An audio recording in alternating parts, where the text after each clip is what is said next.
So therefore that might blur a little bit in your mind, reality and these other things. So my fear is that if, as we are, in an unsupervised, and I stress unsupervised, exposing young people to that kind of environment, and they're living in that kind of environment for hour after hour after hour, what is that doing to their brain connections? And I just think we should start to think about that.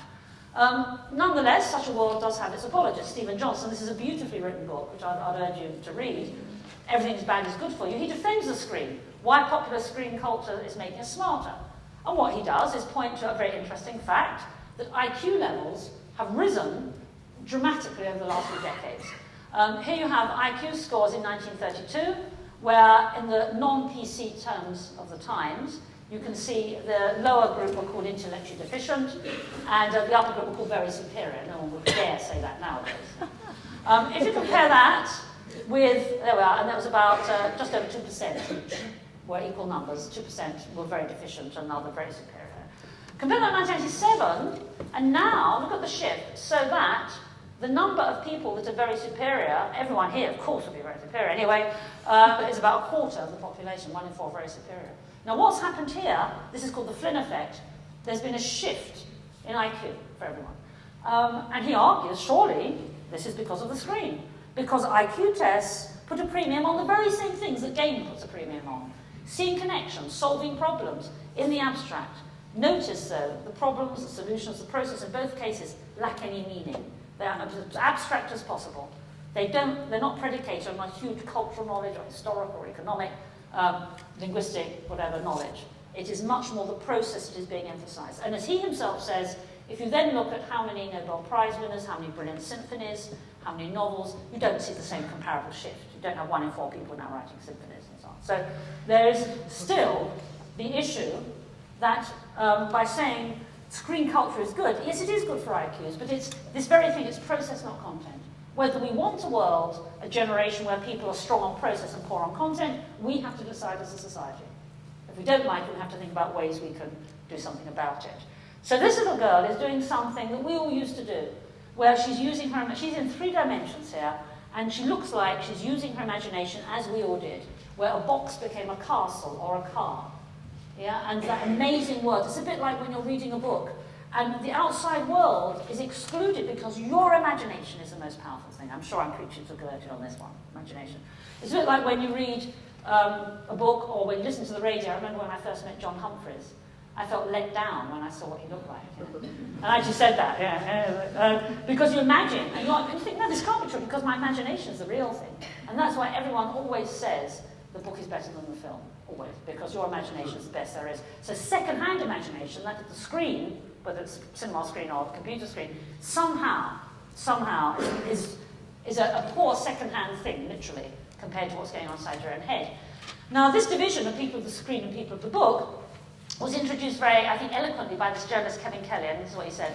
Screen culture is a world of constant flux, of endless sound bites, of quick cuts and half-baked ideas. It is a flow of gossip tidbits, news headlines and floating first impressions. Notions don't stand alone, but are massively interlinked to everything else. And this is an important point. Truth is not delivered by authors and authorities, but it is assembled by the audience. So as I said, the author is the authority normally when you read a book. They take you by the hand. Yes, it's linear. Yes, you're following. But, oh, what am I doing here? That's not the one. But by the same token, you are nonetheless following a series of logical connected steps. When you are unsupervised and without meaning or understanding navigating Google or some search engine, you don't know where you're going, what you're asking. Your journey is much more zigzag, much more haphazard. And I think that that is a very important point to bring out between the two. Another impact of the screen, as well as on the way we think, is on how we see ourselves. And how many people here are on Second Life? Oh, be brave. Be brave. Okay, well in that case, you might want to go. I'll introduce you to Second Life. This is Second Life. And just think about what it's doing to your identity. Let's look at it. If the bustling city is where you want to be, hit the market or the local bar with your new friends. But if you prefer adventure, why don't you explore the wilderness or hunt animals? Build communities together, share special moments, maybe you even find love. There we are. So, well, I promise. Now, notice this lady. Her face would not be able to place in Tesco's. Yeah? Well, it's an ordinary sort of effect. But the clothes, I think, would be, yes? So notice, I'm not quite sure these epaulettes look very strange.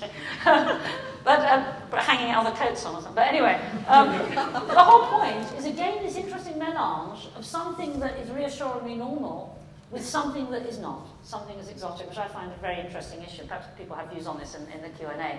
The whole point of Second Life, given that there's no Second Life people really here, is that it is just what it says. It's not a game, it is a Second Life. You can adopt what's called an avatar. That's to say, a completely different identity. You can be a ginger-bearded dwarf, you can be whatever you like. You have to live and work in Second Life. Oxford University now has a site in Second Life. Can you believe that? Sweden has an embassy in Second Life. There are many people making money out of an economy in Second Life, and they actually will work for you. You might pay them so that they'll learn your blacksmith making skills or your armour smelting skills, so that you can then be Vlad the Dragon Slayer if you want later on. And there's people getting divorced losing their jobs because they're Vlad the Dragon Slayer instead of an accountant. They prefer doing that. So it's a very sinister but intriguing corollary of the screen. As well as thinking, for the first time ever, it's a false identity being offered that is a very gripping and real one, and addictive to many, clearly no one here. So, you can have a false life. Something you're more familiar with is the notion of a collective identity, and I think this is presaged by things like Wikipedia, the book Mass Creativity, Open Source, and the noosphere mentality of the Jesuit priest who said that the eventual idea would be to have a collective noosphere where each of us were nodes, not his word, but components that together thought as a great kind of thinking collective.